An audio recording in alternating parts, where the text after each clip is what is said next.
नमस्कार दोस्तों, stock market studies में फिर से एक बार आपको बहुत-बहुत स्वागत है। तो आज मैं फिर से आपके सामने कुछ इंपॉर्टेंट कंपनी का अपडेट शेयर करने वाला हूँ, तो इस वीडियो को पूरा लास्ट तक देखिएगा और अभी तक अपने चैनल को सब्सक्राइब नहीं किया तो जरूर कर लीजिएगा। कंटिन्यूअसली इन्फॉर्मेशन और अपडेट्स पाने के लिए चैनल के ऊपर बने रहिएगा। तो चलो देख लेते हैं कौन सा कंपनी है इस वीडियो के अंदर। फर्स्ट जो कंपनी है जिसके बारे में चर्चा करूँ उसका नाम है येस बैंक। देखिए येस बैंक के बारे में मैं बहुत बार आपको मैं बता चुका हूँ कि इस बैंक का जो परफॉर्मेंस है, जो 2 साल पहले जो परफॉर्मेंस था, वो आज पूरा के पूरा पलट चुके हैं। क्योंकि जो मैनेजमेंट था, वो पहले जो मैनेजमेंट में राणा कपूर जी थे, तो उन्होंने जिस तरीके से कंपनी को बर्बाद कर दिए और कंपनी का हालत ही खराब कर दिया। कंपनी वो मतलब 1 डिजिट तक आ गया था, 400 के शेयर 1 डिजिट तक आ गया था, सिर्फ के सिर्फ एक खराब मैनेजमेंट के कारण। तो देखिए, हमेशा मैं आपको एक चीज़ बताता आया हूँ कि आप गाड़ी कितने भी अच्छे कंपनी के कितने ही लग्जरीज गाड़ी खरीदारी कर लीजिएगा, अगर आपका ड्राइवर ही अच्छा नहीं है तो वो गाड़ी आप कभी ना कभी एक्सीडेंट जरूर कराएगा। तो ड्राइवर अच्छा है तो वो मारुति 800 भी चलाकर आपको अच्छा खासा एक सेफ्टी जर्नी दे सकते हैं। तो कहने का मतलब है, कंपनी का मैनेजमेंट अगर सही है तो कंपनी आपको अच्छा खासा धीरे धीरे करके ऊपर लेके जाएंगे, और अगर मैनेजमेंट बेकार है तो कितना भी अच्छा कंपनी हो तो उसको बर्बाद कर देंगे। तो ऐसे बात मैं क्यों बता रहा हूँ, चलो मैं आपको दिखा देता हूँ। देखिए, 2021 के टाइम में कंपनी के ऊपर देखिए क्या था, प्रॉफिट नहीं उल्टा लॉस था। उसके साथ साथ कंपनी के प्रॉफिट मार्जिन मान लेता हूँ एक रेंज में था। प्रॉफिट ज्यादा होने से क्या फायदा होगा, प्रॉफिट ज्यादा होने के बाद भी अगर आप नेट एनपीए देखेंगे तो 4 से 5.5% के आसपास आपको देखने को मिलेगा। तो एनपीए जितना ज्यादा रहेगा उतना ही कंपनी के लिए प्रेशर रहेगा। अब एनपीए क्या है, वो मैं आपको बताता हूँ, जो जितने सारे बिगिनर है उसके लिए मैं इस बात को बताता हूँ कि एनपीए का मतलब है नॉन परफॉर्मिंग एसेट। अभी नॉन परफॉर्मिंग एसेट क्या है? देखिए, जब बैंक कस्टमर को लोन देते हैं, कॉर्पोरेट को लोन देते हैं, वो लोन सारे के सारे लोन बैंक उठा नहीं पाते। तो जितना लोन मार्केट से उठा नहीं पाएंगे वही लोन इसके लिए एनपीए बन जाएगा। तो ये कंपनी के लिए खतरा है, मतलब बैंक्स के लिए खतरा है। क्योंकि मान के चलिए मैंने टोटल 1 करोड़ का टोटल लोन लोन कस्टमर को दिया और उनमें से 90,000 लोन में मार्केट से उठा पाया, 10,000 में लोन उठा नहीं पाया, तो मेरा तो अल्टीमेटली घाटा हो गया। मुझे तो 1 करोड़ लोन से और भी इंटरेस्ट मिलाकर और भी ज्यादा प्रॉफिट होना चाहिए था, उल्टा मेरा क्या हो गया, घाटा हो गया। तो इसी को कहा जाता है, ये जो 10,000 का पैसा मैं उठा नहीं पाया मार्केट से, इसी को कहा जाता है एनपीए। तो एनपीए जितना कम होगा उतना ही बैंक के लिए प्रेशर बनेगा। अभी देखिए, यही कारण की वजह से शेयर में एक प्रेशराइज देखने को मिला था। अभी धीरे धीरे करके वो रिकवरी हो रहा है, क्योंकि देखिए अब आज एनपीए कितना है, 0.90 के आसपास। इसका मतलब एनपीए को अच्छी तरीके से यहाँ पे रिकवरी भी होता हुआ देखने को मिले। अभी चलो देख लेते हैं कंपनीज के ऊपर जो परफॉर्मेंस हुआ वो किस तरीके से हुआ। ध्यान से देखना इस चीजों को कि मैंने जिस तरीके से ट्रेड लिया इस कंपनी के ऊपर, 2 ट्रेड बना था और मैंने एक ट्रेड लिया, दूसरा ट्रेड में नहीं लिया। क्यों नहीं लिया वो भी मैं आपको बताऊंगा। अब ध्यान से इस चीजों को सीखिए और जानिए। देखिए, मेरे काम है सारी चीजों को सिखाना, सारी चीजों को आपके साथ शेयर करना। आपका काम है उसके ऊपर वेरीफाई करके काम करना। ब्लाइंडली किसी के ऊपर ट्रेड मत कर लेना कि सर ने एंटी लिया है तो मैं भी ले लूं। ऐसे बिल्कुल नहीं, हर किसी का अलग अलग ओपिनियन है। उसके साथ साथ हर किसी का अलग अलग रिस्क मैनेजमेंट है। तो मैं किस तरीके से रिस्क को मैनेज करता हूँ और आप किस तरीके से करते हैं, दोनों का फर्क जरूर दिखेगा। तो देखिए, पहले एक ट्रेड बना था, वो ट्रेड कुछ इस तरीके से बना। यहाँ पे देखिए कंटिन्यूअसली एक बाइंग कैंडल बना। कंटिन्यूअसली जब बाइंग कैंडल बना तो मैं ऊपर लेवल को और नीचे लेवल को मार्किंग कर किया, और मार्किंग करने के बाद मुझे जो रेंज मिला 39% के आसपास।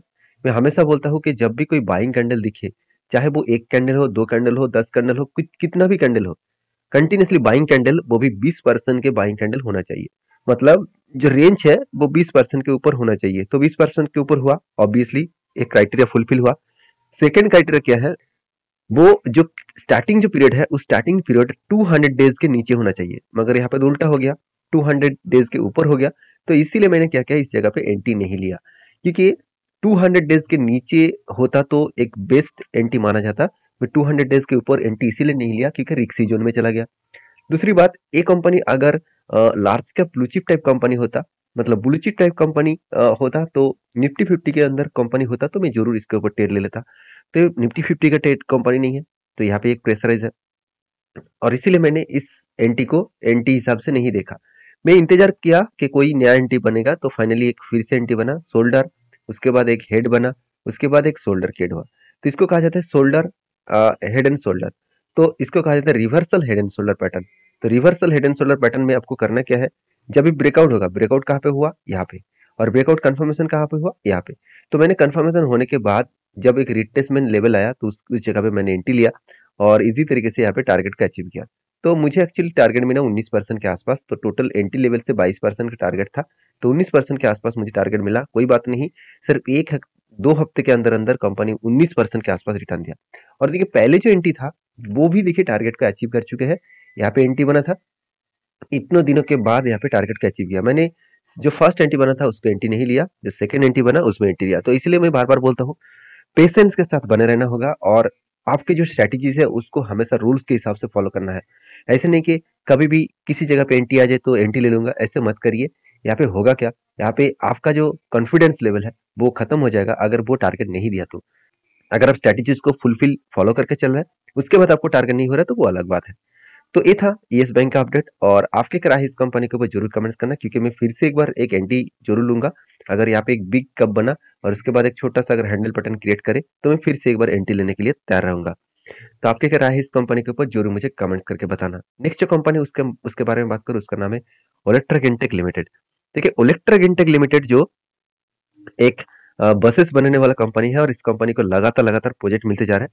मैं मतलब सैटरडे के दिन एक वीडियो आपको अपलोड करके दिया था इलेक्ट्रिक इंटेक के ऊपर, और उसके साथ साथ और एक कंपनी जो इलेक्ट्रिक बसेस बनाते हैं, दोनों ही छोटा छोटा कंपनी है, दोनों ही स्मॉल कैप टाइप कंपनी है, तो जेबीएम ऑटो। तो दोनों कंपनी के ऊपर मैंने वीडियो शेयर किया, जाकर जरूर देखिए। बहुत इंफॉर्मेशन और इन्फॉर्मेटिव वीडियो है, क्योंकि वहां से आपको जानने का मौका मिलेगा इस सारे कंपनीज का ग्रोथ कहाँ पे है, और इंडिया अगर ग्रोथ करेगा तो इस सारे कंपनीज का ग्रोथ कौन सा लेवल में पहुंच सकते हैं। तो इलेक्ट्रिक इंटेक के ऊपर मैंने जो यहाँ पे काम करता हूँ, जिस तरीके से मैंने काम किया वो आपको दिखा देता हूँ। देखिए मैंने आपको ये बताया कि बहुत दिनों तक एक रेंज के ऊपर कंपनी फंसे हुए थे। यहाँ पे देखिए रेंज बना था, उस रेंज को ब्रेकआउट करेगा तो एक मौका मिलेगा। तो फाइनली रेंज को ब्रेकआउट किया, उसके साथ साथ एक पैटर्न भी यहाँ पे कंप्लीट हुआ। वो पैटर्न कुछ तरीके से आप ध्यान से देखना। यहाँ पे क्या बना, एक कफ विथ 100 पैटर्न बना। तो यहाँ पे कफ विथ 100 पैटर्न बनने के बाद फाइनली उसको ब्रेकआउट किया और उसको ब्रेकआउट कंफर्मेशन भी किया। अभी देखिए ब्रेकआउट कंफर्मेशन होने के बाद अभी ब्रेकआउट और ब्रेकआउट कंफर्मेशन क्या है वो मैं बता दूं। पहले बता दूं, देखिए ये जो रेंज है, पहले क्या बना, यहाँ पे एक कप बना, तो एक कप बना, उसके बाद एक हैंडल पैटर्न क्रिएट हुआ, और फाइनली इस रेंज को जब मैंने मार्किंग किया उसके ऊपर इस कैंडल ने क्या क्या ब्रेकआउट किया।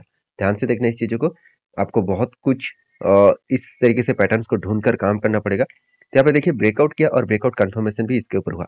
तो ब्रेकआउट होने का मतलब है यहाँ पे ब्रेक, कोई भी कैंडल ऊपर क्लोजिंग होना चाहिए, और ब्रेकआउट कंफर्म का मतलब है इसके ऊपर कोई कैंडल क्लोजिंग होना चाहिए, छोटा सा भी क्लोजिंग हो तो भी चलेगा।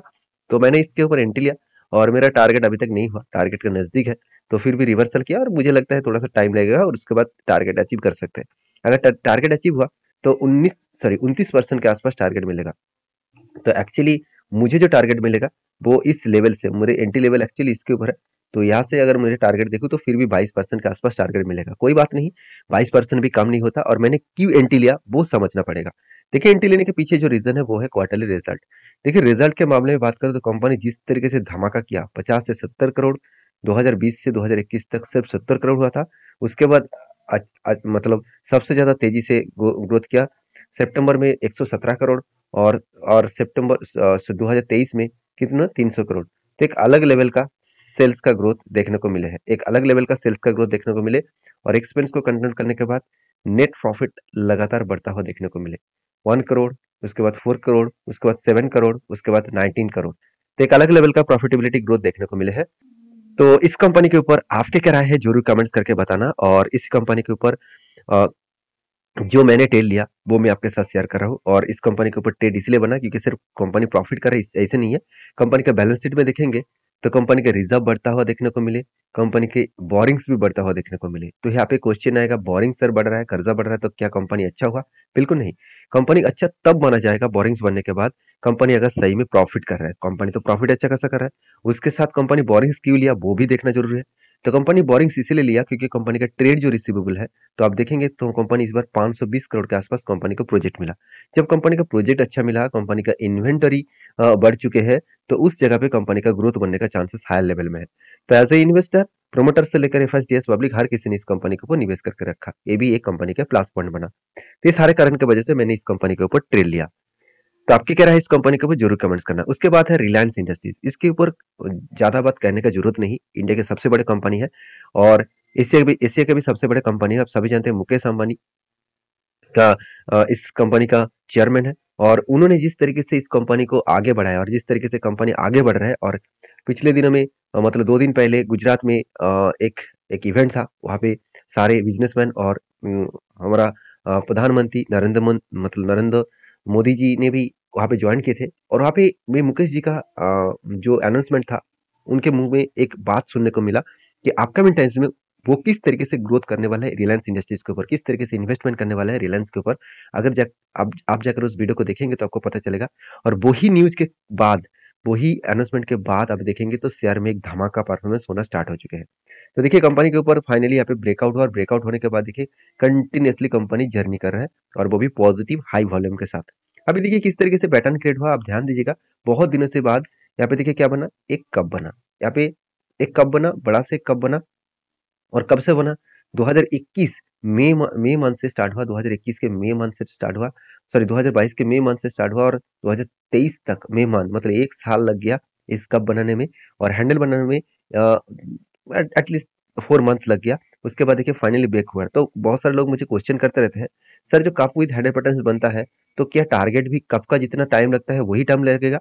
देखिए इसका कोई गारंटी नहीं है, इसका कोई गारंटी कोई नहीं दे सकता। मैं दावे के साथ बोल सकता हूँ, कोई अगर आपको गारंटी दे रहा है कि इतना दिनों के अंदर अंदर आपको प्रॉफिट मिलेगा, मेरे हिसाब से वो बेकार बात कर रहा है, और मेरे हिसाब से वो मन की बात कर रहा है कि ऐसा हो ही सकता है। देखिए कुछ भी हो सकता है मार्केट में, यहाँ पे ऊपर जाए नीचे आए, मार्केट क्रैश हो, उसका कोई गारंटी नहीं है। हमेशा हम लोगों को प्रिडिक्शन करके चलना पड़ेगा। तो फाइनली क्या हुआ, यहाँ पे कंफर्मेशन हुआ, ब्रेकआउट हुआ था, और यहाँ पे ब्रेकआउट कंफर्मेशन हुआ। और उसके बाद देखिए धीरे धीरे करके कंपनी क्या क्या अच्छा खासा लेवल में वो ऊपर जा रहा है। तो अभी जो टारगेट है मेरा 3200 के आसपास में टारगेट लेकर चलूंगा। और ये जो टारगेट बन के जा रहा है वो 23% के आसपास टारगेट बनेगा।